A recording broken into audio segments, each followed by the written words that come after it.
दोस्तों, स्वागत है आप सभी का आपके अपने यूट्यूब चैनल जीएस पढ़ाकू अड्डा में। साथियों, हम आशा करते हैं आप सभी लोग अच्छे होंगे और आप लोगों की तैयारी अच्छी चल रही होगी। साथियों, आज हम एक नई श्रृंखला शुरू कर रहे हैं, जो अभी हाल ही में यूपी ट्रिपल एससी में लेखपाल का एग्ज़ाम लगा हुआ है साथियों। तो उसके लिए यूपी एग्ज़ाम वाला जो है साथियों, उसने एक बहुत ही इम्पोर्टेंट बुक बनाई है, जो सामान्य ज्ञान बूस्टर सीरीज नाम है इसका। क्या नाम है? सामान्य ज्ञान बूस्टर सीरीज। इसमें साथियों हम बता दें क्या क्या रहेगा। तो ये कह सकते हैं, ये जो किताब है साथियों, यूपी ट्रिपल एससी की बहुत इंपॉर्टेंट किताब हो जाएगी के लिए, एग्ज़ाम के लिए। लेखपाल विशेष इसका नाम है, लेकिन ऐसा नहीं कि केवल लेखपाल के लिए हो। ये यूपी ट्रिपल एससी के किसी भी एग्ज़ाम के लिए आप इस क्लास को ले सकते हैं, इस क्लास को पढ़ सकते हैं। ये बुक खरीद सकते हैं, खरीद के इसका अध्ययन कर सकते हैं और सिलेक्शन पा सकते हैं। इसमें बहुत ही एग्ज़ाम ओरिएंटेड कह सकते हैं, सिलेबस से को देखते हुए कंटेंट दिया गया है और बहुत ही कह सकते हैं जो सिलेक्टेड कैंडिडेट जो हैं उनके वजह से यहाँ पर कुछ सिलेक्टेड कैंडिडेट का नाम भी लिखा हुआ है, जो कह सकते हैं वर्तमान में कार्यरत भी हैं। साथियों, आज का जो हमारा डेस्क टॉपिक रहेगा, भारतीय राज्य व्यवस्था एवं भारतीय संविधान। इसमें टोटल 25 पेज में ये दिया गया है साथियों। ये हमारा 5 अंक 5 क्वेश्चन आएंगे इसमें लेखपाल में, और 5 अंक का होगा। बाकी के भी हम देख ले रहे क्या क्या है इसमें।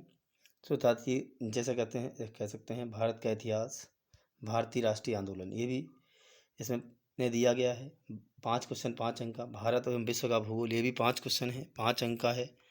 भारतीय व्यवस्था, सामाजिक विकास हो जाएगा, और कह सकते हैं ये भी 5 क्वेश्चन आएंगे। विज्ञान प्रौद्योगिकी के हो गए 5। अगला है पर्यावरण पारिस्थितिकी है, ठीक, पर्यावरण पारिस्थितिकी हो गया। आपदा प्रबंधन हो गया, 5-5 का टोटल 10 का आपदा प्रबंधन और पर्यावरण पारिस्थितिकी। ग्राम एवं समाज विकास, जिसे ग्रामीण परिवेश कहते हैं, तो ये भी 5 क्वेश्चन 5 अंक का। समसामयिक घटनाएं भी दी गई हैं साथियों, ये भी इम्पोर्टेंट है, इसे करंट अफेयर्स कहते हैं। ये भी हम आपको पढ़ाएंगे पूरा। ऐसे समझ लीजिए कि इस पुस्तक में जो भी दिया गया, मैं एक एक कह सकते हैं चीज़ आपको पढ़ाऊँगा, और बहुत ही अच्छे से तरीके से आपको विस्तार से बताया जाएगा इसमें। और आप लोग क्योंकि रिवीजन करना चाहते हैं, एग्ज़ाम में ज़्यादा समय नहीं है, तो इस क्लास को 2 से 3 बार ज़रूर देखें, और ज़्यादा से ज़्यादा लोग अपने साथियों को शेयर करें, उनको बताएं, हमारे चैनल को सब्सक्राइब करें। हम इस श्रृंखला को शुरू करेंगे साथियों। तो साथियों, आइए हम शुरू करते हैं। इसमें हमारा पहला टॉपिक है भारतीय राज्य व्यवस्था एवं भारतीय संविधान। तो भारतीय संविधान की यदि हम बात करेंगे, तो सबसे पहले बात होती है रेगुलेटिंग एक्ट की, जो ब्रिटिश शासनाधीन अधिनियम है, ब्रिटिश शासन के अधीन उस समय, जिसमें सबसे पहले आता है 1773 का रेगुलेटिंग एक्ट। बहुत इंपॉर्टेंट है साथियों। ये क्या है कि ब्रिटिश संसद द्वारा पारित किया गया है, और इसका जो मुख्य उद्देश्य है वो पूछा जाता है, क्या उद्देश्य है? कंपनी में व्याप्त भ्रष्टाचार एवं कुप्रशासन को दूर करना। तो व्याप्त भ्रष्टाचार को दूर करना और कुप्रशासन को। अगला है कि मद्रास व बम्बई प्रेसिडेंसी कलकत्ता प्रेसिडेंसी के अधीन आ जाती है। तो उस समय कोलकाता, बॉम्बे, मद्रास 3 प्रेसिडेंसी हुआ करती थी। तो 1773 के इस रेगुलेटिंग एक्ट के तहत जो बम्बई और मद्रास की प्रेसिडेंसियां हैं, उन्हें बंगाल प्रेसिडेंसी के या कलकत्ता प्रेसिडेंसी के अधीन कर दिया जाता है।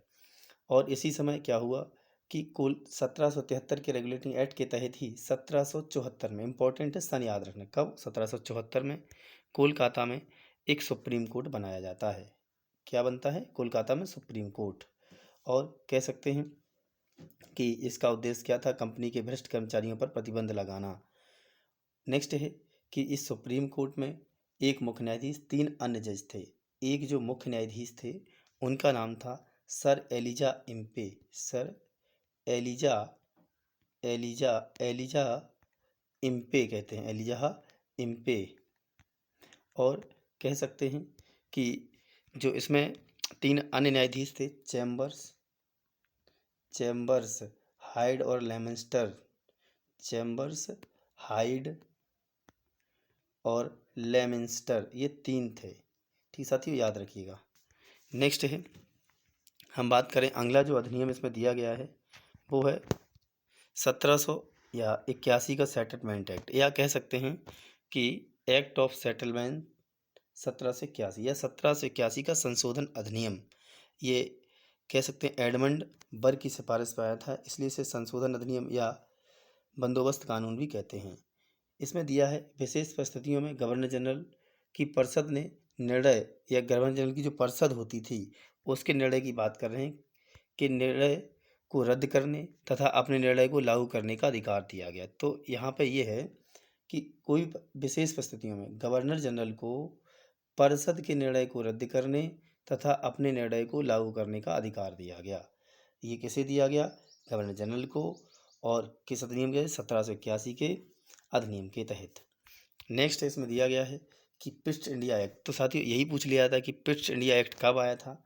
तो पिट्स इंडिया एक्ट 1784 में आया था। इसका मतलब है कि इसमें क्या क्या प्रावधान किए गए, जैसे कंपनी के मामलों में सरकारी नियंत्रण में वृद्धि हुई। तो अच्छा क्वेश्चन है, कंपनी के मामले सरकारी नियंत्रण में वृद्धि इसके तहत, तथा नियंत्रण board BOC board of controller का गठन किया गया। बोर्ड ऑफ कंट्रोलर्स या नियंत्रण बोर्ड कह सकते हैं। कंपनी में व्यापार हस्तक्षेप की अहस्तक्षेप की नीति, तो कंपनी के जो व्यापार में हस्तक्षेप की नीति इसी के तहत अपनाई गई, तथा कह सकते हैं कंपनी के व्यापारिक एवं राजनीतिक कार्य अलग अलग कर दिए गए। तो ये भी इम्पोर्टेंट है, BOD और BOC में बांट दिए जाते हैं। नेक्स्ट है इसमें ये इम्पोर्टेंट है साथियों, जैसे 1813 का चार्टर एक्ट। चार्टर मतलब इंग्लैंड की महारानी की जो घोषणा पत्र होता था उसे चार्टर एक्ट कहते हैं। तो इसके तहत क्या हुआ था, कंपनी का जो व्यापारिक एकाधिकार है इसे समाप्त कर दिया जाता है, लेकिन कह सकते हैं कि चीन और चाय के साथ व्यापार को छोड़कर कंपनी का बाकी व्यापारिक एकाधिकार समाप्त कर दिया गया।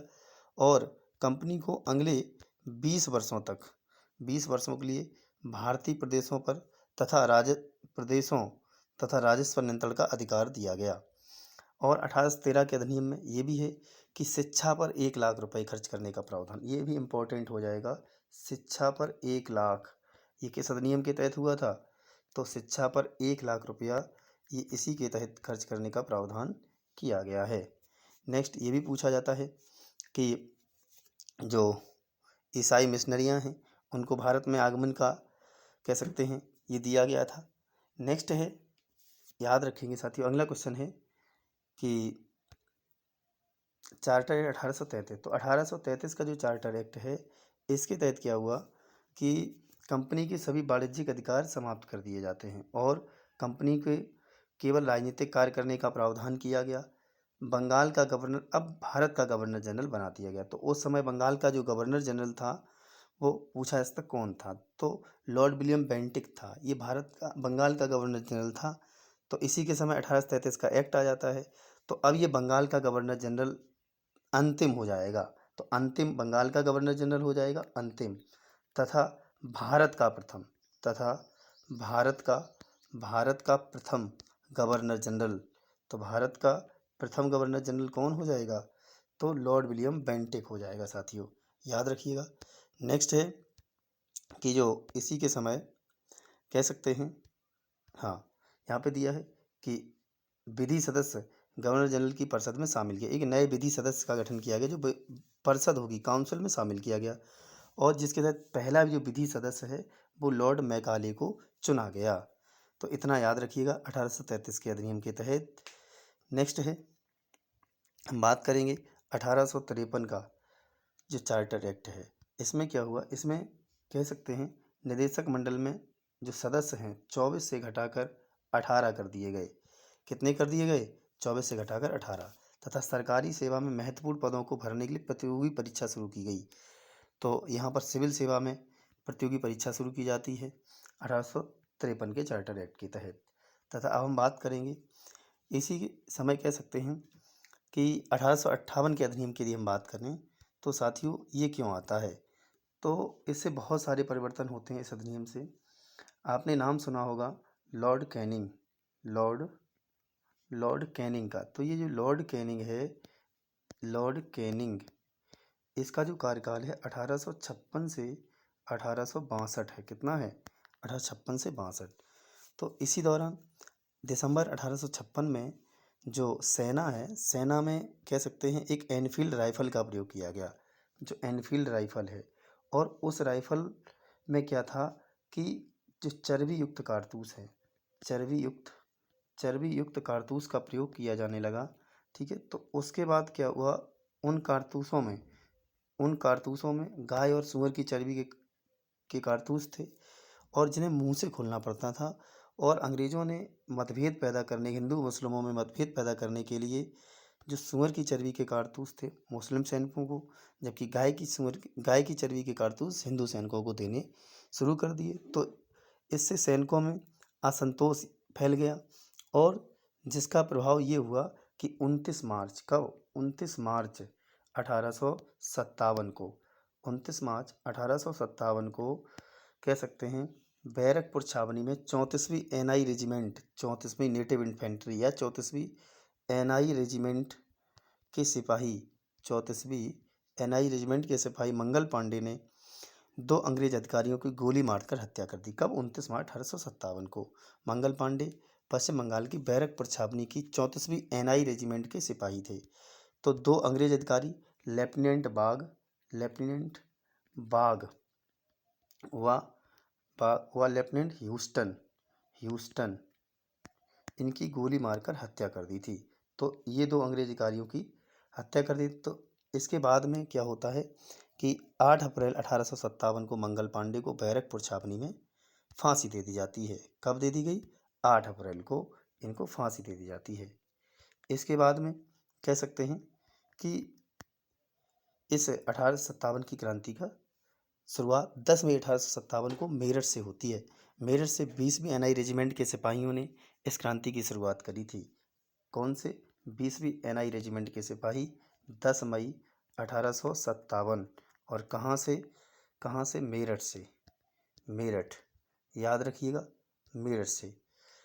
और इस क्रांति जब ये मेरठ के सिपाही 10 मई की रात्रि को पहुंच जाते हैं 11 मई को सुबह, तो वहाँ पर दिल्ली में अंतिम मुगल बादशाह बहादुर शाह जफर दूती का शासन था भारत में। तो वहाँ उनको अपने सपोर्ट में लेते हैं, और बख्त खां को बहादुर शाह जफर कह सकते हैं, बहादुर शाह जफर दूती बख्त खां, जो बख्त खां है, बख्त खां को दिल्ली से इस क्रांति का नेतृत्व सौंप देता है। बख्त खां को कह सकते दिल्ली से 1857 की क्रांति का नेतृत्व सौंप दिया जाता है। उसके बाद हम बात करें कि इस प्रकार हमारे भारत में धीरे धीरे लखनऊ, कानपुर, इलाहाबाद, फैजाबाद कह सकते हैं, और बिहार में कई जगह ये आंदोलन या कह सकते हैं विद्रोह शुरू हुआ। इसे सैनिक विद्रोह के नाम से भी जानते हैं। तो कह सकते हैं कि लखनऊ में बेगम जो हजरत महल हैं, उन्होंने इस क्रांति का नेतृत्व किया, जबकि कानपुर से नाना साहब और तात्या टोपे थे, जबकि लखनऊ से इलाहाबाद से लियाकत अली थे, और फैजाबाद से मौलवी अहमदुल्ला थे, और कह सकते हैं बरेली से खान बहादुर खान, और कुंवर सिंह बिहार के थे, कुंवर सिंह बिहार से आरा जिला, इन सब ने नेतृत्व किया। उसके बाद में क्या हुआ, इस क्रांति को दबा दिया जाता है। और उसके बाद 1 नवंबर 1858 को कह सकते हैं कि एक अधिनियम पारित होता है। इस अधिनियम को 1 नवंबर 1858 को प्रयागराज या इलाहाबाद में लॉर्ड कैनिंग के द्वारा पढ़ा जाता है। इस अधिनियम के तहत क्या होता है कि भारत से ईस्ट इंडिया कंपनी का शासन समाप्त कर दिया जाता है। तो ईस्ट इंडिया कंपनी का शासन समाप्त कर दिया जाता है, तथा कह सकते हैं मुगल बादशाह का पद समाप्त कर दिया जाता है। और कह सकते हैं कि अंतिम मुगल बादशाह बहादुर शाह जफर दूती को रंगून निर्वासित कर दिया जाता है पेंशन पर, और वहीं पर उनकी मृत्यु हो जाती है। तथा कह सकते हैं ये जो गवर्नर जनरल का पद है, भारत का गवर्नर जनरल जो पद था, इसको समाप्त करके, क्योंकि इसका शासन कंपनी का हाथन सीधे ब्रिटिश क्राउन के हाथ में चला जाता है, तो वायसराय नाम का एक नया पद सृजित किया जाता है। तो इस प्रकार जो लॉर्ड कैनिंग था 1856 से 62 तक रहा। 56 से 58 तक ये भारत का अंतिम गवर्नर जनरल, तथा 58 से 1862 तक ये भारत का प्रथम वायसराय हुआ। कौन? लॉर्ड कैनिंग, इसी के तहत। तो इस प्रकार देख लीजिए 1858 के अधिनियम में कह सकते हैं कि जो 1858 का अधिनियम है, इसमें भारतीय प्रशासन कंपनी से क्राउन के हाथों में चला गया। कहाँ चला गया? ब्रिटिश महारानी। बोर्ड ऑफ डायरेक्टर तथा बोर्ड ऑफ कंट्रोलर को समाप्त कर दिया गया, तथा कह सकते हैं कि यहाँ पे दिया है कि हाँ, इसका जो अधिकार है ब्रिटिश मंत्रिमंडल में नवगठित सदस्य भारत सचिव को सौंप दिया गया। तो अब भारत सचिव नाम का एक नया पद बनाएगा, उसे इसका अधिकार दे दिया गया। और जिसकी सहायता के लिए जो भारत का सचिव होगा, भारत सचिव 15 सदस्यों की एक समिति बनाई गई, भारत परिषद। और जो ये भारत सचिव होगा ब्रिटिश कैबिनेट का सदस्य होता था, कैबिनेट मंत्री वहाँ का। तथा कह सकते हैं गवर्नर जनरल भारत का वायसराय और ब्रिटिश ताज का प्रतिनिधि होगा। तो ये जो भारत का अंतिम गवर्नर जनरल लॉर्ड कैनिंग हुआ, तथा भारत का प्रथम वायसराय भी लॉर्ड कैनिंग हुआ। ये क्या है, ब्रिटेन ताज का प्रतिनिधि या ब्रिटेन की महारानी का प्रतिनिधि के रूप में काम करने लगा। नेक्स्ट है, याद रखिएगा कि अब हम आगे चलते हैं कि भारतीय परिषद अधिनियम 1861 की बात करें तो वायसराय को आपातकाल में अध्यादेश जारी करने की शक्ति दी गई। तो किस अधिनियम के तहत, 1861 के अधिनियम के तहत। और वायसराय को आवश्यक नियम आदेश जारी करने की शक्ति, जिसके तहत लॉर्ड कैनिंग ने पहली बार क्या लागू किया, लॉर्ड कैनिंग ने पहली बार समविभागीय प्रणाली की शुरुआत की, या पोर्टफोलियो कह सकते हैं। अगला है, बम्बई मद्रास प्रेसिडेंसी को कानून बनाने की शक्ति वापस दी गई। तो पहले छीन ली गई थी, लेकिन अब दोबारा इनको इस अधिनियम के तहत कानून बनाने की शक्तियाँ दे दी गई। अगला जो अधिनियम है साथियों, वो है 1862 का भारत परिषद अधिनियम। तो 1862 का जो भारत परिषद अधिनियम है, इसमें देखिए साथियों, 1892 का साथियों, तो विधान परिषद के सदस्यों को बजट पर अपने विचार प्रकट करने का अधिकार दिया गया और सीमित चुनावी प्रावधान किए गए। नेक्स्ट है भारतीय परिषद अधिनियम 1909, बहुत इंपॉर्टेंट है। मार्ले मिंटो सुधार अधिनियम के नाम से जानते हैं। तो मार्ले कौन है, मिंटो कौन है साथियों? मार्ले जो है ये भारत सचिव है। अभी हमने बताया था जो 1858 के अधिनियम में एक भारत सचिव नाम का पद बनाया गया है, भारत सचिव, जो ब्रिटिश कैबिनेट का सदस्य होगा। तो इसकी सहायता के लिए 15 सदस्यों की परिषद होगी। और मिंटो कौन है, लॉर्ड मिंटो इसमें भारत का वायसराय है। तो इन दोनों से मिलके मार्ले मिंटो सुधार अधिनियम 1909 का है साथियों। तो मुस्लिम समुदाय के लिए पहली बार पृथक निर्वाचन प्रणाली, वेरी इंपॉर्टेंट है कि पृथक निर्वाचन प्रणाली मुस्लिम समुदाय के लिए पहली बार किसमें अधिनियम के तहत की गई थी, तो 1909 के अधिनियम के तहत। अगला पॉइंट है, केंद्रीय मंत्रिमंडल के सदस्यों को बजट पर वाद विवाद और पूरक प्रश्न पूछने का अधिकार मिला, किंतु किसका अधिकार नहीं मिला, किंतु मत देने का अधिकार नहीं था। अगला है साथियों, कह सकते हैं हम बात करेंगे यहाँ पे भारतीय शासन अधिनियम 1919। तो 1919 का जो भारत शासन अधिनियम है, इसे मॉन्टेग्यू चेम्सफोर्ड सुधार अधिनियम भी कहते हैं। इसमें मॉन्टेग्यू भारत सचिव है और कह सकते हैं चेम्सफोर्ड भारत का वायसराय है। तो इसके तहत क्या हुआ, 1919 के अधिनियम के तहत प्रांतों में द्वैध शासन प्रणाली की शुरुआत हुई। प्रांतों में द्वैध शासन 1919 के अधिनियम के तहत। इंपॉर्टेंट क्वेश्चन है साथियों, वेरी इंपॉर्टेंट हो जाएगा। अगला है, प्रथम बार या पहली बार उत्तरदायी शासन शब्दों का स्पष्ट प्रयोग किया गया। प्रांतीय विषयों को दो भागों में बांट दिया गया, हस्तांतरित और आरक्षित विषयों में। अगला है, लोक सेवा आयोग का गठन किया गया। लोक सेवा आयोग का गठन 1919 के अधिनियम के तहत किया गया था, 1924 में ली कमीशन की सिफारिश पर।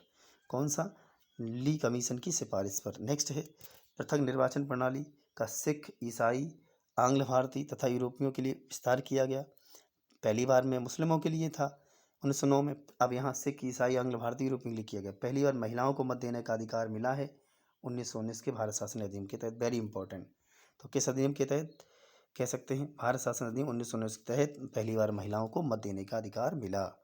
नेक्स्ट हो जाएगा साथियों 1935 का भारत शासन अधिनियम। तो इसमें जो भी दिया गया है वो देख लेते हैं। ये 1935 का जो भारत शासन अधिनियम है, इसे नेहरू जी ने गुलामी या दास्ता का अधिकार पत्र कहा था। क्या कहा था, गुलामी या दास्ता का अधिकार पत्र। और इसी से हमारे संविधान में अधिकांश, हमारे संविधान का अधिकांश जो है इसी से लिया गया। सबसे अधिक भाग या प्रांतों में द्वैध शासन को समाप्त कर दिया गया तथा केंद्र में लागू किया गया। तो प्रांतों में 1919 से लागू हुआ था, लेकिन यहाँ 1935 से समाप्त, केंद्र में द्वैध शासन व्यवस्था लागू की गई। वेरी इंपॉर्टेंट है, दोनों इंपॉर्टेंट क्वेश्चन है।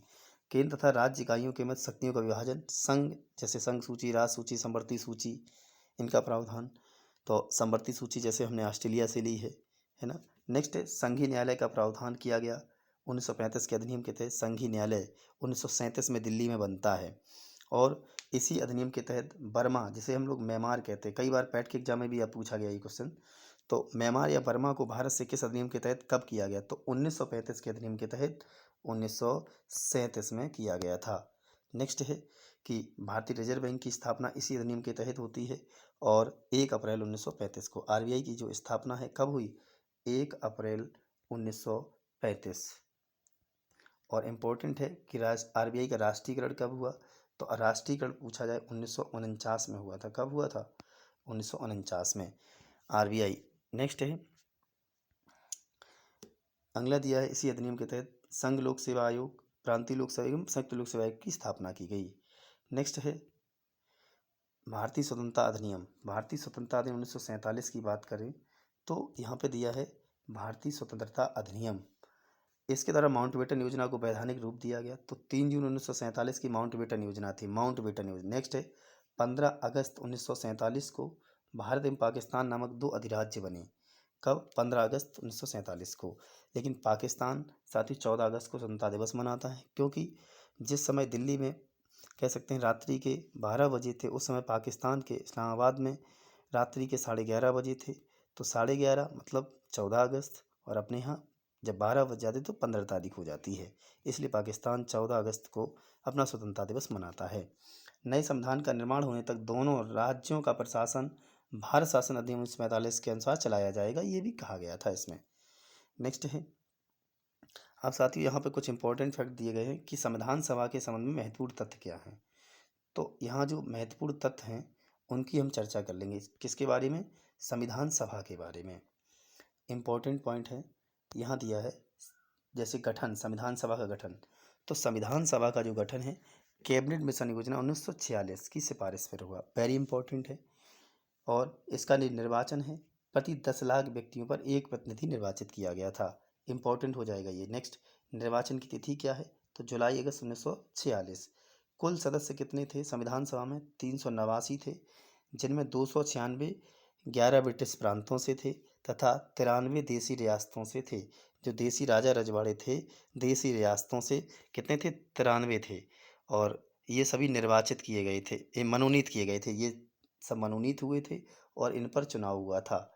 और इनमें 296 में भी चार थे चीफ कमिश्नरी क्षेत्रों से। कहाँ से थे? चीफ कमिश्नरी क्षेत्र। जो चीफ कमिश्नरी जो क्षेत्र हैं, दिल्ली, कुर्ग, ठीक है, अजमेर, मेवाड़, दिल्ली, कुर्ग, अजमेर व मेवाड़ क्षेत्र तथा ब्रिटिश बलूचिस्तान, इन क्षेत्रों से थे। अब हम बात करेंगे इसमें। नेक्स्ट दिया है कि मुस्लिम लीग के अलग होने पर कितने सदस्य बचे? तो मुस्लिम लीग के अलग होने पर 299 सदस्य बचे। 299 में 229 भारतीय प्रांतों से, 70 देसी रियासतों से। कितने? तो जब मुस्लिम लीग अलग हो जाती है या पाकिस्तान अलग हो जाता है। नेक्स्ट है पहली बैठक। तो 9 दिसंबर 1946 को पहली बैठक हुई संविधान सभा की, वेरी इंपॉर्टेंट है, जिसमें 207 सदस्य शामिल हुए थे। कितने? 207। और इस बैठक में अस्थायी जो अध्यक्ष थे डॉक्टर सच्चिदानंद सिन्हा थे। और डॉक्टर जो सच्चिदानंद सिन्हा हैं सबसे कह सकते हैं वरिष्ठ सदस्य थे, इसलिए इनको बना दिया गया था डॉक्टर सच्चिदानंद सिन्हा। ठीक है। नेक्स्ट है फ्रांस की तर्ज पर जेबी कृपलानी ने ये विचार दिया था, तो फ्रांस की तर्ज पर इन्हें अस्थायी सदस्य बनाया गया। 9 दिसंबर 1946 को पहली बैठक। स्थायी सदस्य वेरी इंपॉर्टेंट, स्टार लगा लेंगे साथियों। तो डॉक्टर राजेंद्र प्रसाद 11 दिसंबर 1946 को निर्विरोध चुने गए, निर्वाचित हुए स्थायी अध्यक्ष। नेक्स्ट है उपाध्यक्ष कौन थे? तो HC मुखर्जी एवं BT कृष्णामाचारी। सचिव कौन थे? तो HVR अयंगर तथा मुख्य प्रारूपकार जो थे वो SN मुखर्जी थे। तो मुख्य प्रारूपकार कौन थे? SN मुखर्जी। अब हम बात करेंगे संविधान बनाने में कितना समय लगा। तो संविधान को बनाने में 2 वर्ष 11 माह 18 दिन का समय लगता है। इसके प्रारूप पर बहस 114 दिन हुई थी। कितने दिन? 114 दिन इसके प्रारूप पर बहस हुई थी। जबकि बात करें कुल शब्द कितने हैं, तो हमारे संविधान में 1,17,369 मूल रूप से अंग्रेजी में शब्द हैं। कुल खर्चा कितना हुआ? 63,96,729 रुपये, लगभग 64 लाख के समथिंग रुपया खर्च हुआ था। 63-96। कुल वाचन कितने हुए? तो 3 वाचन हुए थे। कितने वाचन हुए? 3। नेक्स्ट है संविधान अपनाया कब गया। तो साथियों जो संविधान है अपनाया, इसे कहते हैं हमारा संविधान कब अंगीकृत हुआ, अधिनियमित हुआ, आत्मार्पित हुए। तीनों शब्द हैं, अंगीकृत और कह सकते अधिनियमित और आत्मार्पित। ये भी इम्पोर्टेंट है, आत्मार्पित, ये भी पूछ लिया जाता है। तो 26 नवंबर 1949, कब? 26 नवंबर 1949, याद रखिएगा। अच्छा क्वेश्चन है साथियों। नेक्स्ट है कि संविधान लागू कब हुआ? तो संविधान जो है हमारा साथियों वो 26 जनवरी 1950 को लागू हो जाता है। नेक्स्ट हम बात करेंगे कि यहाँ पे दिया है अगली हेडिंग है साथी, यहाँ पे दी गई है कि संविधान सभा की प्रमुख समितियाँ व उनके अध्यक्ष कौन थे। तो इसमें कौन कौन सी समिति हैं इंपॉर्टेंट है, यहाँ से कभी कभार एक क्वेश्चन पूछ लिया जाता है। जैसे संघ शक्ति समिति है, संघीय संविधान समिति, इन दोनों के अध्यक्ष नेहरू जी थे। संघ शक्ति समिति और संघीय संविधान समिति जवाहरलाल नेहरू। नेक्स्ट प्रांतीय संविधान समिति की बात करें तो सरदार वल्लभ भाई पटेल प्रांतीय संविधान समिति के अध्यक्ष थे। जबकि वेरी इंपॉर्टेंट है 29 अगस्त 1947 को कह सकते हैं, 29 अगस्त 1947 ये गठन प्रारूप समिति का किया जाता है। इसके अध्यक्ष डॉक्टर बी.आर. अम्बेडकर जी थे। मौलिक अधिकारों एवं अल्पसंख्यकों संबंधी परामर्श समिति जो है ये दी गई हैं, जिसके अध्यक्ष थे सरदार वल्लभ भाई पटेल। मौलिक अधिकार एवं अल्पसंख्यक संबंधी परामर्श समिति के। जबकि पूछा जाए कि मौलिक अधिकार उप समिति तो जे.बी. कृपलानी थे उप समिति के। अल्पसंख्यक उप समिति की बात करें तो अल्पसंख्यक एस.सी. मुखर्जी थे। आगे दिया गया प्रक्रिया विषयक नियमों संबंधी समिति डॉक्टर राजेंद्र प्रसाद हो जाएंगे। जबकि संचालन समिति तो इम्पोर्टेंट है, संचालन समिति और झंडा समिति इन दोनों के भी राजेंद्र प्रसाद थे। ये तदर्थ राष्ट्रीय ध्वज या झंडा समिति बोलते हैं और संचालन समिति के राजेंद्र प्रसाद। अन्य महत्वपूर्ण तथ्य जैसे इसमें कुछ दिए गए उनको हम चर्चा कर लेते हैं उनके बारे में। जैसे यहाँ दिया है कि विशेष प्रतिनिधित्व, तो मतलब कितनी महिलाएं थी संविधान सभा में? तो 15 महिलाएं थी संविधान सभा में। अनुसूचित जाति एससी के 26 सदस्य थे, एसटी के 33 सदस्य थे। मूल अनुच्छेद 395 थे। वर्तमान में 470 अनुच्छेद है हमारे संविधान में, जबकि मूल भाग 22 और वर्तमान जो भाग हैं वो 25 भाग हैं। कितने भाग है वर्तमान में? 25 भाग हैं। मूल जो अनुसूचियाँ हैं हमारे संविधान में 8 अनुसूचियाँ थी, वर्तमान में 12 अनुसूचियाँ हैं। कितनी हैं? 12 अनुसूचियाँ। और पूछ लिया जाता है कौन सी कब जोड़ी गई, तो साथियों यहाँ पर दिया गया है। जैसे पहली अनुसूची हमारे संविधान में पहली बार संशोधन 1951 में हुआ, जिसके तहत ये क्वेश्चन कई बार ईपीडब्ल्यूएससी में पूछा भी है कि प्रथम पहली बार संशोधन कब हुआ संविधान में? तो 1951, जिसके तहत 9वीं अनुसूची जोड़ी गई। 9वीं अनुसूची बहुत इंपॉर्टेंट है। 9वीं अनुसूची इसका संबंध भूमि सुधार से, किससे है? भूमि सुधार, याद रखिएगा। नेक्स्ट आगे चलते हैं, हम बात करें कि जो 10वीं अनुसूची कैसे जोड़ी गई। तो साथियों 10वीं अनुसूची में दल बदल का प्रावधान है और 52 संविधान संशोधन हुआ 1985 में, जिसके तहत जोड़ी जाती है। जबकि 73वां संविधान संशोधन 1992 में हुआ था, जिसके तहत 11वीं अनुसूची जोड़ी जाती है। और इसमें पंचायतों का प्रावधान है। किसका प्रावधान है? पंचायतों का। 11वीं अनुसूची में साथियों 29 विषय हैं। कितने विषय हैं? 29 विषय हैं 11वीं अनुसूची में। जबकि 74वां संविधान संशोधन की बात करें, 12वीं अनुसूची जोड़ी जाती है, शहरी स्थानीय स्वशासन या नगर पालिका कहते हैं, जिसमें 18 विषयों का प्रावधान किया गया। 18 विषय। नेक्स्ट है विधायिका का कार्य क्या था? कानून बनाना होता है। और कार्यपालिका का कार्य कानून लागू करना, तथा न्यायपालिका का कार्य है कानून की रक्षा करना। तो विधायिका, कार्यपालिका और न्यायपालिका तीनों के कार्य क्या हैं? विधायिका कानून बनाना, तो ये विधायिका मतलब संसद जैसे कानून बनाती है। कार्यपालिका क्या है? कानून को लागू करती है। और न्यायपालिका कानून की रक्षा करती है।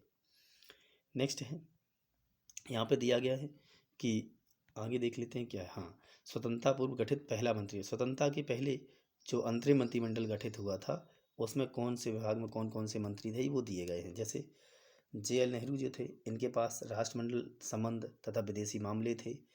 वल्लभ भाई पटेल गृह, सूचना एवं प्रसारण मंत्री थे वल्लभ भाई पटेल। और सरदार बलदेव सिंह रक्षा मंत्री थे, वेरी इंपॉर्टेंट है। जॉन मथाई उद्योग एवं नागरिक आपूर्ति मंत्री। श्रम मंत्री इंपॉर्टेंट जगजीवन राम थे, इनकी समाधि को समता स्थल कहते हैं। जगजीवन राम श्रम मंत्री थे। नेक्स्ट है कारखान एवं ऊर्जा मंत्रालय कौन? सी.एच. भाभा जी को मिला था। इंपॉर्टेंट क्वेश्चन है साथियों, स्टार लगा लें। खादिम कृषि मंत्री कौन है? डॉक्टर राजेंद्र प्रसाद, खादिम कृषि मंत्री। जबकि रेल एवं परिवहन मंत्री आसफ अली थे। रेल एवं परिवहन मंत्री कौन थे? आसफ अली। और शिक्षा एवं कला मंत्री, शिक्षा मंत्री सिराज गोपालाचारी। और वाणिज्य आई चंद्रीगढ़। तथा वित्त मंत्री की यदि हम बात करें, इंपॉर्टेंट है लियाकत अली थे। कौन थे? लियाकत अली।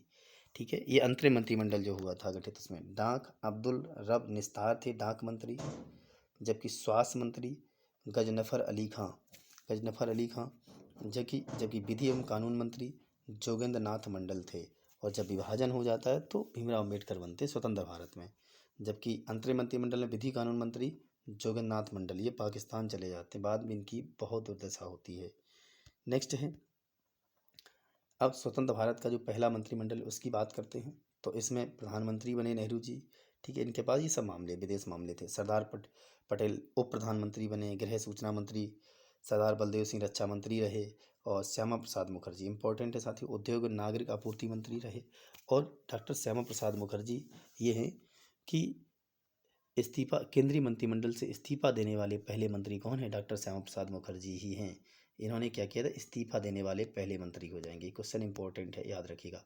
नेक्स्ट है श्रम मंत्री, हमने बताई थी जगजीवन राम। अगला यहाँ दिया गया है एन वी गौडविल, खान एवं कार ऊर्जा मंत्री बने। हाँ, डॉक्टर राजेंद्र प्रसाद वही मंत्रालय मिला। जॉन मथाई को रेल परिवहन मंत्रालय। हाँ, यहाँ पे मौलाना अबुल कलाम आज़ाद अब शिक्षा मंत्री बन गए। वहाँ पे शिक्षा विभाग मिला था सिराज गोपालाचारी को, है ना। यहाँ पर मौलाना अबुल कलाम आज़ाद। तो स्वतंत्र भारत में कौन है शिक्षा मंत्री? मौलाना अबुल कलाम आज़ाद। नेक्स्ट है, आगे देख लेते हैं। आगे दिया गया है कि यहाँ पर कि वित्त मंत्री की हम बात करें तो यहाँ पर आर के शनमुगम शेट्टी हैं। जबकि यहाँ पर स्वास्थ्य मंत्री की बात करेंगे तो राजकुमारी अमृता कौर हैं, राजकुमारी अमृता कौर। ये कह सकते हैं पहली महिला केंद्रीय मंत्री हैं। पहली महिला केंद्रीय मंत्री तो राजकुमारी अमृता कौर हैं। और ये पंजाब के महाराजा रणजीत सिंह के राजघराने से संबंधित हैं। विधि मंत्री हमने बताए थे, देखो तो स्वतंत्र भारत के मंत्रिमंडल में पहले कानून एवं विधि मंत्री डॉक्टर BR अम्बेडकर बने। वहाँ पर जोगेंद्रनाथ मंडल थे। नेक्स्ट है संविधान की विशेषताएं साथी यहाँ पर दी गई हैं। तो क्या विशेषताएं हमारे संविधान की एक नज़र डाल लेते हैं। तो विश्व का सबसे लंबा लिखित संविधान है, ठीक है, विभिन्न स्रोतों से लिया गया। लगभग 60 देशों के संविधान का अध्ययन किया गया है। नम्यता एवं अनम्यता का समन्वय, ठीक है, इसको अंशतः कठोर एवं अंशतः लचीला भी कहते हैं। अगला है एकात्मकता की ओर झुकाव के साथ संघीय व्यवस्था। सरकार का संसदीय स्वरूप है हमारे देश में। संसदीय संप्रभुता तथा न्यायपालिका की सर्वोच्चता के बीच संतुलन। तो न्यायपालिका की सर्वोच्चता के बीच संतुलन है। एकीकृत स्वतंत्र न्यायपालिका है, एकीकृत है और स्वतंत्र न्यायपालिका है जो हमने USA से ली है। मौलिक अधिकार हैं, राज्य के निजी सिद्धांत हैं, TPSP कहते हैं जिन्हें। मौलिक कर्तव्य हैं, धर्मनिरपेक्ष राज्य की अवधारणा है। सार्वभौमिक वयस्क मताधिकार 18 वर्ष वयस्क मताधिकार। एकल नागरिकता ब्रिटेन से ली हमने। नेक्स्ट है भारतीय संविधान के प्रमुख स्रोत, कौन सी चीज़ें हमने कहाँ से ली हैं। तो यहाँ पर एक नज़र मार लेंगे, यहाँ से भी क्वेश्चन बनता है एग्जाम में। तो यहाँ पे दिया गया है कि जैसे USA के बारे में बताया गया है। तो हमने USA से क्या क्या लिया? न्यायिक पुनरावलोकन, जिसे हम जुडिशियल रिव्यू कहते हैं। जैसे कोई निर्णय दे दिया है तो उसको ऐसा लगता है कि हमने ये निर्णय गलत दे दिया है या कुछ संशोधन करने की आवश्यकता है, तो उसका कह सकते हैं कि अनुच्छेद 137 में जुडिशियल रिव्यू, उसका पुनः अवलोकन का प्रावधान है। आर्टिकल 137 के तहत जुडिशियल रिव्यू ये हमने USA से लिया। मौलिक अधिकार हमने USA से लिए हैं। और राष्ट्रपति पर महाभियोग की प्रक्रिया हमने USA से ली। तथा कह सकते हैं हमने उच्चतम न्यायालय है, संविधान की सर्वोच्चता है, स्वतंत्र न्यायपालिका, प्रस्तावना का विचार जो हमने USA से लिया। जबकि प्रस्तावना की जो भाषा है वो हमने ऑस्ट्रेलिया से ली है, प्रस्तावना। नेक्स्ट कनाडा का संविधान की बात करें तो संघात्मक व्यवस्था है, ये हमने कनाडा से ली। अवशिष्ट शक्तियाँ कनाडा से ली हैं। नेक्स्ट है आयरलैंड की यदि हम बात करें तो आयरलैंड से हमने क्या लिया? DPSP लिए हैं। राष्ट्रपति का निर्वाचक मंडल की रीति ली है। राष्ट्रपति द्वारा राज्यसभा में मनोनयन, तो राज्यसभा में जो मनोनयन है वो भी हमने आयरलैंड से लिया है। ब्रिटिश संविधान से संसदीय शासन व्यवस्था, विधि निर्माण प्रक्रिया, एकल नागरिकता भी बताया था मैंने। राष्ट्रपति की संवैधानिक स्थिति क्या है वो ब्रिटिश से लिया है। ये संसदीय शासन प्रणाली इंपॉर्टेंट है। विधि निर्माण प्रक्रिया या विधि का शासन, ठीक है, याद रखिएगा। भारत शासन अधिनियम 1933 एवं जर्मनी के संविधान से क्या क्या लिया है? तो आपातकालीन उपबंध 1935 होना चाहिए साथियों। तो आपातकालीन उपबंध ये 2 प्रकार से बटा हुआ है। 1935 के भारत शासन अधिनियम से हमने कह सकते हैं कि आपातकालीन प्रावधान लिए थे, जबकि जर्मनी के जो वीमर संविधान से हमने लिया है कि आपातकाल के समय मौलिक अधिकारों का स्थगन, वो हमने जर्मनी के वीमर संविधान से लिया है, आपातकाल के समय मौलिक अधिकारों का स्थगन। नेक्स्ट है दक्षिण अफ्रीका का संविधान। तो दक्षिण अफ्रीका से हमने लिया है संविधान संशोधन, राजसभा सदस्यों का निर्वाचन, ये भी हमने दक्षिण अफ्रीका से लिया है। सोवियत संघ, तो पूर्व सोवियत संघ से हमने लिया मौलिक कर्तव्य, क्योंकि हमारे मूल संविधान में मौलिक कर्तव्य नहीं थे, तो 1976 में 42वां संविधान संशोधन के तहत हमने सरदार स्वर्ण सिंह समिति की सिफारिश पर ये 10 मौलिक कर्तव्य जोड़े थे। बाद में कह सकते हैं कि एक नया मौलिक कर्तव्य 11वां जोड़ा जाता है। नेक्स्ट है फ्रांसीसी संविधान। फ्रांसीसी संविधान से हमने गणतंत्रात्मक कैसे शासन व्यवस्था, जैसे ये पूछा था स्वतंत्रता, समानता और बंधुत्व का नारा हमने कहाँ से लिया है, तो फ्रांस से लिया, स्वतंत्रता, समानता और बंधुत्व का नारा। ऑस्ट्रेलिया की बात करें तो प्रस्तावना की जो भाषा है साथियों, प्रस्तावना की भाषा, समवर्ती सूची और शक्तियों का विभाजन, तो प्रस्तावना की भाषा, समवर्ती सूची और शक्ति का विभाजन, ये हमने ऑस्ट्रेलिया से लिया है। जबकि जापान से क्या लिया, जापान से विधि द्वारा स्थापित प्रक्रिया ली है, विधि द्वारा इम्पोर्टेंट है साथियों, विधि द्वारा स्थापित प्रक्रिया हमने जापान से ली है। नेक्स्ट है, अब साथियों हम बात करेंगे, यहाँ दिया है संविधान का एकात्मक लक्षण क्या है। तो संविधान का एकात्मक लक्षण ऐसे समझ लेंगे कि यहाँ दिया है कि एक सशस्त्र केंद्र, तो एक सशस्त्र केंद्र का मतलब है कि एकीकृत न्यायपालिका, जबकि एक संविधान का मतलब केंद्र द्वारा राज्यपाल की नियुक्ति, और कह सकते हैं कि एकल नागरिकता है, अखिल भारतीय सेवाएं हैं, संविधान का लचीलापन, ये मतलब एकात्मक लक्षण दिए गए हैं, और आपातकालीन प्रावधान। नेक्स्ट, संविधान के संघात्मक लक्षण क्या क्या हैं, तो हमारे संविधान के जो संघात्मक लक्षण है, संसद सरकार के 2 स्तर होंगे, है ना, लिखित संविधान है, शक्तियों का विभाजन, संविधान की सर्वोच्चता, कठोर संविधान, स्वतंत्र न्यायपालिका, द्विसदनीय विधायिका, ये संघात्मक लक्षण हैं। अब हम 7वीं अनुसूची के प्रमुख विषय देख लेते हैं। जैसे 7वीं अनुसूची में को संघ सूची, राज सूची और समवर्ती सूची में बांटा गया है। ये इंपॉर्टेंट है साथियों, कौन कौन से विषय किस में आते हैं, जो इंपॉर्टेंट है उनको हम ज़्यादा सही से आपको बताएंगे जोड़ डाल के। जैसे संघ सूची है, तो संघ सूची के विषयों पर केंद्र सरकार कानून बनाती है। जैसे प्रतिरक्षा है, विदेशी मामले हैं, संचार जैसे डाक तार, नागरिकता, निगम, सेवा कर, युद्ध और शांति, सीमा शुल्क व निर्यात शुल्क, बीमा हो गया, शेयर मार्केट हुआ, और अंतर्राष्ट्रीय संधियाँ, तो समझ रहे होंगे। हाँ, जैसे रेलवे हुआ, मुद्रा, रिजर्व बैंक, आयकर, इनकम टैक्स साथियों, तो कह सकते हैं इनकम टैक्स, लेकिन कृषि से भिन्न। जनगणना, वेरी इंपॉर्टेंट, अभी जनगणना चल रही है, तो साथियों जनगणना जो है ये संघ सूची का विषय है। डाकघर, बचत बैंक या स्टॉक एक्सचेंज, तो ये भी संघ सूची के विषय हैं। संघ सूची के विषय में कौन कौन से आ जाएंगे, जैसे एक बार देख लेते हैं। संघ सूची के विषय में प्रतिरक्षा है, विदेशी मामले, संचार, नागरिकता और युद्ध, जैसे सीमा शुल्क, बीमा, शेयर मार्केट, रेलवे, मुद्रा, रिजर्व बैंक, आयकर और जनगणना, ये इंपॉर्टेंट रहेंगे साथी। नेक्स्ट है, अब हम बात करेंगे राज्य सूची। तो राज्य सूची के विषय पर राज्य सरकार कानून बनाती है। लोक व्यवस्था जैसे है संघ सूची, राज्य सूची का विषय है। पुलिस हुआ, है ना, तो कह सकते हैं रेल पुलिस भी है, रेलवे पुलिस भी इसी में राज्य सूची के विषय में आती है। नेक्स्ट है कारागार मतलब जेल, ये भी राज्य सूची का विषय। भूमि, स्थानीय स्वशासन, प्रादेशिक लोक सेवा, बिल्कुल सही है। लोक स्वास्थ्य, जो स्वास्थ्य होता है, ये भी किसका विषय, राज्य सूची का। बाजार, मेले, ठीक है, जैसे शराब हुआ, गैस हुई, कृषि आय पर कर, कृषि आय पर जो कर लगता है, भू राजस्व पर लगाम, विद्युत आय पर कर, पथ कर, प्रति व्यक्ति कर, जैसे यहाँ पशुपालन, सिंचाई, इन सब पर जो कर लगता है वो राज्य सूची का विषय है। नेक्स्ट है साथियों, याद रखिएगा, अब हम समवर्ती सूची की बात करते हैं। तो समवर्ती सूची में कह सकते हैं, समवर्ती सूची हमने ऑस्ट्रेलिया से ली है, इस पर दोनों सरकार कानून बनाती हैं, कह सकते हैं, लेकिन दोनों में मतभेद है, तो संघ सूची का मान्य होगा। जैसे दंड विधि है, ठीक है, और शिक्षा हुआ इम्पोर्टेंट, शिक्षा, वन, विवाह विच्छेद, कारखाने, है ना, और मजदूर, जनसंख्या नियंत्रण, वेरी इंपॉर्टेंट है साथी, जनसंख्या नियंत्रण, परिवार नियोजन, ये समवर्ती सूची का विषय है। नेक्स्ट है, जैसे कह सकते हैं खाद्य पदार्थ हुए, और अन्य पदार्थों का अपमिश्रण, न्याय प्रशासन, संपत्ति का अर्जन व अधिग्रहण, विद्युत, बाँट माप, वन्य जीवों का जीव जंतुओं का संरक्षण, समाचार पत्र, पुस्तकें, मुद्रणालय, औद्योगिक विवाद, उत्तराधिकार, कीमत नियंत्रण, जन्म मरण पंजीकरण, ये भी समवर्ती सूची के विषय हैं। नेक्स्ट है अवशिष्ट सूची, जैसे कि उपयुक्त तीनों सूचियों में शामिल नहीं होने वाले विषय, इन पर केंद्र सरकार कानून बनाती है।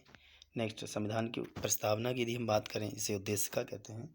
तो उद्देश्य प्रस्ताव 13 दिसंबर 1946 को नेहरू जी के द्वारा पेश किया जाता है और 22 जनवरी 1947 को संविधान सभा ने इसे स्वीकार कर लिया। तो उद्देश्य प्रस्ताव 13 दिसंबर 1946 जबकि पेश किया गया नेहरू जी के द्वारा, और इसे कब स्वीकार किया गया या अंगीकृत किया गया, तो 22 जनवरी 1947 को। नेक्स्ट है साथियों, आगे देख लेते हैं। यहाँ पे दिया है हाँ संशोधन। तो प्रस्तावना के बारे में, प्रस्तावना में पूछा जाए क्या संशोधन हो सकता है या प्रस्तावना, तो हाँ प्रस्तावना में संशोधन हो सकता है। और प्रस्तावना में कितनी बार संशोधन हुआ ये भी क्वेश्चन आता है। तो प्रस्तावना में केवल एक बार संशोधन हुआ, वो 42वां संविधान संशोधन 1976 के तहत। इसमें 3 शब्द जोड़े गए, समाजवादी, अखंडता और पंथनिरपेक्ष, ये 3 शब्द जोड़े गए। तो एक ही बार हुआ। 3 प्रकार के न्याय हैं इसमें, सामाजिक, आर्थिक और राजनीतिक न्याय। साथियों ऑप्शन में आता है धार्मिक न्याय कि निम्न में से कौन सा न्याय नहीं है, तो साथियों धार्मिक नहीं है, जबकि सामाजिक, आर्थिक और राजनीतिक 3 प्रकार के न्याय हैं। स्वतंत्रताएं कितने प्रकार की हैं, तो 5 प्रकार की स्वतंत्रताएं हैं, विचार, अभिव्यक्ति, विश्वास, धर्म, उपासना। हाँ तो यहाँ दिया है कितने प्रकार की स्वतंत्रताएं हैं, तो विचार, अभिव्यक्ति, विश्वास, धर्म और उपासना की स्वतंत्रता। जबकि समानता कितने प्रकार की हैं, तो हमारे संविधान की प्रस्तावना में 2 प्रकार की समता है। कितनी, प्रतिष्ठा और अवसर की समता, प्रतिष्ठा और अवसर की समता है। नेक्स्ट है जैसे पूछा जाए उद्देश्य का के स्रोत क्या है, तो साथियों अमेरिका के संविधान से हमने प्रस्तावना ली है, जबकि प्रस्तावना की भाषा हमने ऑस्ट्रेलिया से ली है। याद रखिएगा, प्रकृति कैसी है हमारी प्रस्ताव, न्याय अथवा वाद योग्य नहीं है हमारी प्रस्तावना। नेक्स्ट है कह सकते हैं प्रस्तावना पर वाद, हाँ कि कौन कौन से केस जैसे हुए, किन केस में प्रस्तावना को संविधान का अंग माना गया या किस में नहीं। तो बेरुवाड़ी वाद केस आया था 1960 में, ये इंपॉर्टेंट रहता है साथियों। एक और केशवानंद भारती वाला है, ठीक है। तो ये कह सकते हैं कि जो बेरुवाड़ी वाद है 1960, तो इसके बारे में हम चर्चा कर लेते हैं। 1960 प्रस्तावना संविधान का अंग नहीं, इसने नहीं माना था। जबकि गोलकनाथवाद 1967 में आया, इसने क्या किया, प्रस्तावना संविधान का भाग नहीं, ये इसने भी कहा। न्यायालय द्वारा परिवर्तनीय नहीं है, मतलब न्यायालय इसमें हस्तक्षेप नहीं कर सकता, शक्ति का स्रोत नहीं है, ये इसमें भी बताया गया। जबकि 1973 में केशवानंद भारती बनाम भारत राज्य केरल राज्य आता है, केशवानंद भारती बनाम केरल राज्य 1973। तो प्रस्तावना को संविधान का अंग माना गया और कहा गया प्रस्तावना संविधान के मूल ढांचे का हिस्सा है, संसद इसमें नकारात्मक संशोधन नहीं कर सकती, ये कहा गया। और इसके तहत हमारे संविधान में सबसे बड़ी संविधान की पीठ बैठी, 13 जजों की बेंच थी, 13 जज थे इसमें अब तक के इतिहास में, जिसमें से 6 और 7 पक्ष में थे और 6 विपक्ष में थे साथियों। तो एक जज का ही खेल था। नेक्स्ट है अब हम बात करेंगे राज्य पुनर्गठन से संबंधित समितियां कौन कौन सी हैं। तो राज्य का पुनर्गठन 1948 में क्या होता है, राज्यों का जो पुनर्गठन है उसके लिए धर आयोग का गठन होता है। धर आयोग, एस के धर आयोग, ये एस के धर इलाहाबाद हाईकोर्ट के पूर्व रिटायर्ड मुख्य न्यायाधीश थे। तो भाषा के आधार पर राज्य का पुनर्गठन करना इसका उद्देश्य था और इसके अध्यक्ष थे एस के धर, इलाहाबाद हाईकोर्ट के पूर्व मुख्य न्यायाधीश थे। दिसंबर 1948 में ये अपनी रिपोर्ट्स ये आयोग सौंपता है। आयोग ने सिफारिश की राज्यों का पुनर्गठन भाषा के आधार पर ना होकर कह सकते हैं कि प्रशासनिक सुविधा के आधार पर होना चाहिए। इसने ये कहा कि भाषा के आधार पर नहीं होना चाहिए, किसके आधार पर होना चाहिए, प्रशासनिक सुविधा के अनुसार। इसका मतलब है सरकार को जिस प्रकार शासन चलाने में सुविधा हो उस प्रकार से राज्यों का गठन किया जाना चाहिए। तो इसके लिए एक जेबीपी समिति भी बनती है, जवाहरलाल नेहरू, वल्लभ भाई पटेल और सीतारामैया 3 लोग शामिल होते हैं। जेबीपी, तो जवाहरलाल नेहरू, वल्लभ भाई पटेल, सीतारामैया। 1948 में ये भी गठित हुई, उसी दिसंबर 1948 में गठित हो गई और अप्रैल 1949 में इसने रिपोर्ट दे दी। इसने भी इसी एस के धर आयोग का समर्थन कर दिया। इन्होंने भी अस्वीकार किया कि राज्यों का पुनर्गठन भाषा के आधार पर नहीं होना चाहिए, तो इन्होंने कहा कि वही प्रशासनिक सुविधा का आधार, जैसे शासन चलाने में सुविधा हो। और कह सकते हैं कि तेलुगु भाषियों के आमरण अनशन सर्वप्रथम भाषा के आधार पर 1953 में आंध्र प्रदेश राज्य का गठन हुआ। तो फिर बाद में कह सकते हैं कि एक पोट्टी श्री रामालू थे, कांग्रेसी कार्यकर्ता थे, तो इन्होंने कह सकते हैं 58 दिन का आमरण अनशन किया था। तो कह सकते हैं उनकी जब मृत्यु हो जाती है उसके बाद कह सकते हैं पहली बार ये आंध्र प्रदेश का गठन किया गया अक्टूबर में। भाषा के आधार पर तेलुगु भाषा के आधार पर, कौन सी भाषा, तेलुगु भाषा के आधार पर पहला राज्य गठित हुआ था। और याद रखिएगा 58 दिन का आमरण अनशन की, क्योंकि अभी हाल ही में आंध्र प्रदेश में पोट्टी श्री रामालू की वहाँ के मुख्यमंत्री ने कह सकते हैं 58 फीट ऊंची प्रतिमा लगाई है, इसलिए 58 दिन याद रखना। नेक्स्ट है, हम बात करते हैं फजल अली आयोग की। तो साथियों जो फजल अली आयोग है 1953 में गठित हुआ था। के.एम. पडिक्कर और हृदयनाथ कुंजरू के साथ फजल अली द्वारा नेतृत्व किया गया। तो इसमें कुल 3 लोग थे, हृदयनाथ कुंजरू, के.एम. पडिक्कर और फजल अली। फजल अली इस आयोग के अध्यक्ष थे। 1953 में गठित हुआ। इसके अध्यक्ष फजल अली और सदस्य के.एम. पडिक्कर और हृदयनाथ कुंजरू थे। सितंबर 1955 में रिपोर्ट प्रस्तुत की गई। भाषा आधारित राज्य के पुनर्गठन का समर्थन किया गया और इसमें कहा गया एक भाषा एक राज्य सिद्धांत का विरोध किया गया। ऐसा नहीं कि एक भाषा एक राज्य हो, लेकिन कुछ चीज़ें उसमें अंडरस्टूड थी। जैसे हम बात करें राज्यों का गठन, जैसे 7वां संविधान संशोधन हुआ 1956 में, जिसके तहत भारत में 14 राज्य और 6 केंद्र शासित प्रदेश बने। 14 प्लस 6। और कौन सा संविधान संशोधन? 7वां था। 7वां संविधान संशोधन 1956 में हुआ, जिसके 14 राज्य 6 केंद्र शासित प्रदेश बने। लेकिन उसके बाद में यदि हम बात करें तो यहाँ पर जैसे दिया है इन्होंने कि 1953 में तो बन ही गया था ये, 1956 में मतलब कितने हो गए? 14। अब 1960 उन 14 राज्यों की यदि हम बात करें, उन 14 राज्यों में जो 1956 में बना उनमें एक राज्य था बम्बई। कौन सा राज्य था? बम्बई। तो उस बम्बई में तकरार थी कि गुजराती भाषी क्षेत्र और कह सकते हैं मराठी भाषी क्षेत्र, यहाँ लड़ाई झगड़े होते थे। तो बम्बई राज्य में जो गुजराती भाषी क्षेत्र था, गुजराती और एक मराठी भाषी क्षेत्र था, तो इस बम्बई का जो गुजराती भाषी क्षेत्र उसे 1 मई 1960 को गुजरात नाम दे दिया गया और गुजरात भारत का 15वां राज्य बना। ठीक है। और जबकि बाकी का जो क्षेत्र बम्बई वाला जो बच गया उसे महाराष्ट्र नाम दे दिया गया। तो गुजरात 1 मई 1960 को भारत का 15वां राज्य बन गया। ठीक है। और महाराष्ट्र नाम पड़ गया 1960 में बाकी के मराठी भाषी क्षेत्र का। फिर 1963 में 16वां राज्य नागालैंड बनता है। फिर कह सकते हैं कि हरियाणा 1966 में कह सकते हैं 17वां राज्य बना। हरियाणा 17वां 1966 में।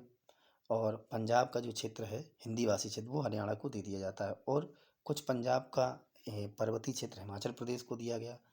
तो 1971 में हिमाचल प्रदेश 18वां राज्य बन जाता है। कौन सा? 18वां राज्य। ठीक है।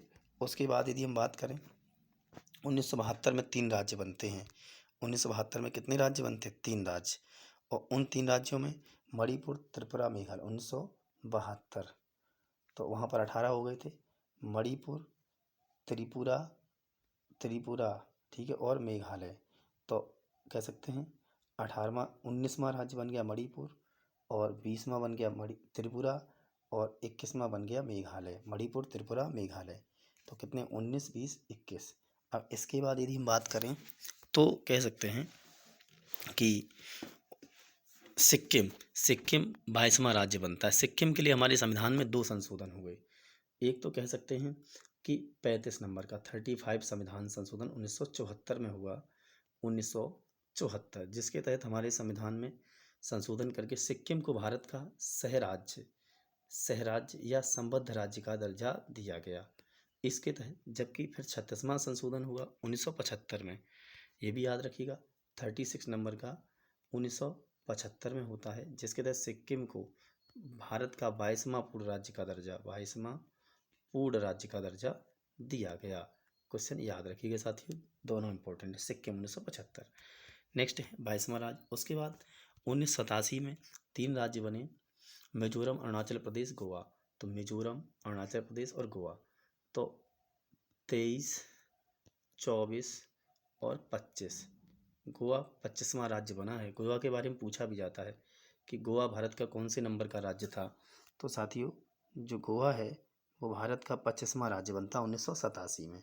कब 23वां मिजोरम, अरुणाचल प्रदेश 24वां और 25वां गोवा 1987। उसके बाद यदि हम बात करें सन 2000 की बात है, सन 2000 में, सन 2000 में भारत में 3 राज्य बनते हैं। 1 नवंबर, 9 नवंबर, 9 नवंबर और 15 नवंबर और 15 नवंबर। तो साथियों ये 3 राज्य का गठन होता है सन 2000 में। 1 नवंबर को छत्तीसगढ़ का गठन होता है, मध्य प्रदेश से अलग होकर 26वां राज्य बनता है। कौन? छत्तीसगढ़। उसके बाद 9 नवंबर को उत्तर प्रदेश के 13 पर्वतीय जिलों को अलग करके उत्तराखंड बन गया। कौन से नंबर का? 27वां राज्य। उसके बाद 15 नवंबर को बिहार से अलग करके झारखंड बना, भारत का कह सकते हैं 28वां राज्य। 28वां राज्य झारखंड बन गया। तो सन 2000 में 3 राज्य बने। कौन कौन से? छत्तीसगढ़ 1 नवंबर को, 9 नवंबर को उत्तराखंड और 15 नवंबर को झारखंड बना। तो याद रखिएगा 28 राज्य इस प्रकार हो गए, जैसे छत्तीसगढ़, फिर उसके बाद उत्तराखंड, फिर झारखंड। झारखंड बिहार से अलग होके बना था, ठीक है। किससे? बिहार से, 15 नवंबर को। और धरती बाबा जिसे बिरसा मुंडा जी कहते हैं, बिरसा मुंडा की याद में बना था। और 15 कह सकते हैं नवंबर को हमारे प्रधानमंत्री मोदी जी ने जनजाति गौरव दिवस भी घोषित किया है बिरसा मुंडा की याद में।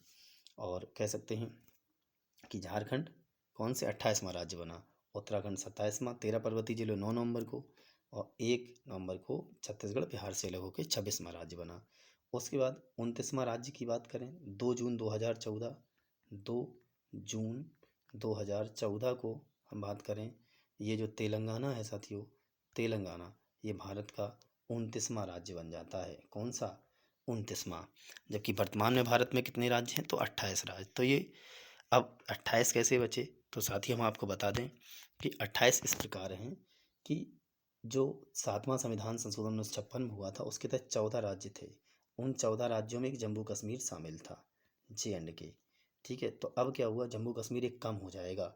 जम्मू कश्मीर कह सकते हैं जम्मू कश्मीर जो है 31 अक्टूबर, कब?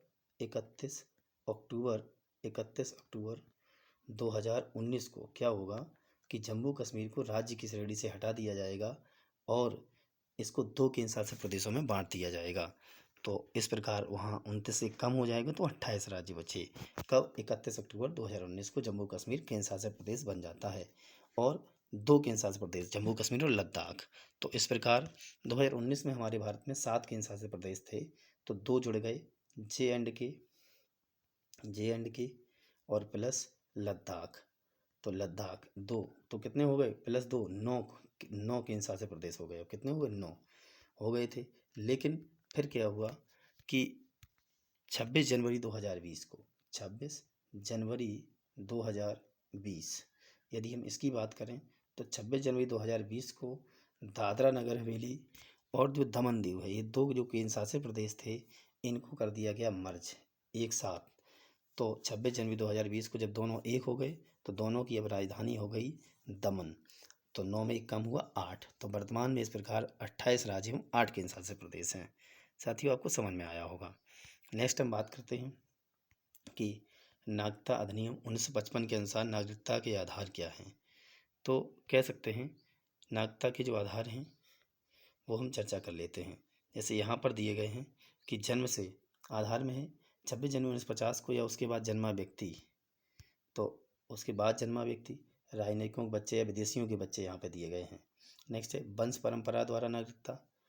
तो इसका मतलब है 26 जनवरी 1950 के पश्चात जन्म लेने वाला व्यक्ति भारत का नागरिक माना जाएगा यदि उसके जन्म के समय उसके माता पिता में से कोई भारत का नागरिक हो।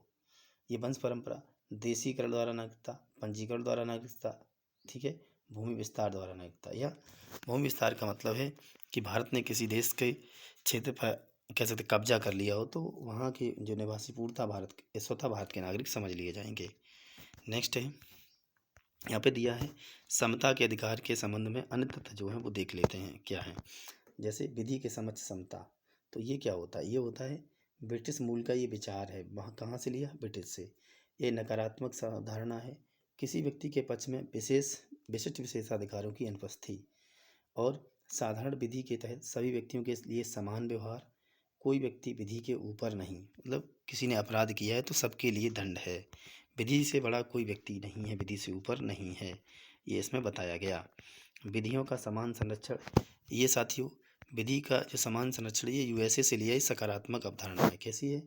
तो अमेरिका के संविधान से सकारात्मक है विधि का समान संरक्षण। विधि द्वारा प्रदत्त विशेषाधिकारों और अध्यारोपित दायित्वों दोनों में समानता। समान विधि के अंदर सभी व्यक्तियों के लिए समान नियम, मतलब विधि जो कानून है सभी के लिए समान है, समान के साथ समान का व्यवहार एवं असमान के साथ असमान का व्यवहार। विधि का शासन जो है साथियों ये देख लेते हैं। तो इसका अर्थ होता है डायसी के अनुसार विधि के समक्ष समता का विचार विधि का शासन के सिद्धांत का मूल तत्व है। इस संदर्भ में भारतीय व्यवस्था में लागू जो कारक हैं वो देख लेते हैं। जैसे इच्छाधीन शक्तियों की अनुपस्थिति, विधि के उल्लंघन के सिवाय दंडित नहीं किया जा सकता। विधि के समक्ष समता अति आवश्यक है, अर्थात कोई भी कानून के ऊपर नहीं है। सुप्रीम कोर्ट ने अनुच्छेद 14 के अंतर्गत विधि का शासन को संविधान का मूलभूत तत्व माना है। तो विधि का शासन अनुच्छेद 14। संवैधानिक उपचारों का अधिकार साथियों यहाँ पे दिया है अनुच्छेद 32, वेरी इंपॉर्टेंट है। इसे संविधान डॉक्टर BR अम्बेडकर ने संविधान की आत्मा भी कहा है। अनुच्छेद 32 संवैधानिक उपचारों का अधिकार। तो बंदी प्रत्यक्ष रिटें दी गई हैं 5 प्रकार की, सुप्रीम कोर्ट अनुच्छेद 32 से जारी करता है। बंदी प्रत्यक्षीकरण, इसका मतलब बंदी को न्यायालय में प्रस्तुत किया जाए। परमादेश, हम आदेश देते हैं। प्रतिषेध, तो प्रतिषेध का मतलब होता है किसी कार्य को रोकना। उत्प्रेषण, इसका मतलब है प्रमाणित होना या सूचना देना। जबकि बात करें हम अगले की, तो जो अगला है साथियों वो हो जाएगा अधिकार परीक्षा। तो जो अधिकार परीक्षा है इसका मतलब है प्राधिकृत या वारंट के द्वारा पदाधिकार का परीक्षण करना। नेक्स्ट यहाँ दिया है नीति निर्देशक तत्व, विभिन्न विद्वानों के विचार यहाँ पे दिए हैं कि नीति सिद्धांत के बारे में किसने क्या कहा है। तो KT साहा जो इनके बारे में पूछा भी, इन्होंने क्या कहा DPSP के बारे में या नीति निर्देशक सिद्धांत के बारे में। राज का नीति तत्व एक चेक की तरह, ठीक है, अतिरेक कर्मकांडी है। तो ये भी कहा इन्होंने एक चेक की तरह, KT साहा ने कहा। TT कृष्णमाचारी ने क्या कहा, नीति सिद्धांतों को भावनाओं का स्थायी कूड़ाघर। तो TT कृष्णमाचारी ने नीति से सिद्धांतों को भावनाओं का स्थायी कूड़ाघर कहा। जबकि KC व्हीयर ने लक्ष्य एवं आकांक्षाओं का घोषणा पत्र कहा है इसे। सर आइवर जेनिंग्स ने कर्मकांडी आकांक्षा, कोई नियमित प्रतिमान दर्शन नहीं, समाजवाद के बिना फेबियन समाजवाद, ये आइवर जेनिंग्स ने कहा। ग्रेनविले ऑस्टिन ने कहा निर्देशक तत्व और अधिकार संविधान की मूल आत्मा है। ये किसने कहा? ये कहा ग्रेनविले ऑस्टिन ने। जबकि हम बात करें डॉक्टर अंबेडकर ने क्या कहा है, तो डॉक्टर अंबेडकर ने इन्होंने निर्देशक तत्व विधायिका और कार्यपालिका के लिए अनुदेश, इन्होंने ये कहा। BN राव ने निर्देशक तत्व राज्य पदाधिकारियों के लिए नैतिक आवश्यकता और शैक्षिक मूल है। के संथानम, इन तत्वों से केंद्र राज्य के मध्य संवैधानिक टकराव होगा, ये के संथानम ने कहा था। ठीक है साथियों, कह सकते हैं आज हम इतना ही रखेंगे इस वीडियो, और आगे हम इसको कंटिन्यू करेंगे साथियों। और आज की इस वीडियो में साथियों हम इतना ही रखेंगे। जय हिंद, जय भारत। आप लोग हमारे चैनल को ज़्यादा से ज़्यादा सब्सक्राइब करें, शेयर करें, और इस वीडियो को कह सकते हैं अपने जो भी मित्र इस एग्ज़ाम की तैयारी कर रहे हैं UPSSC के किसी भी एग्ज़ाम की, तो उन तक भेजें इसको और उनको बताएं इसके बारे में। और साथियों ये श्रृंखला है हमारी जारी रहेगी। ठीक है, मिलते हैं एक और नई वीडियो में।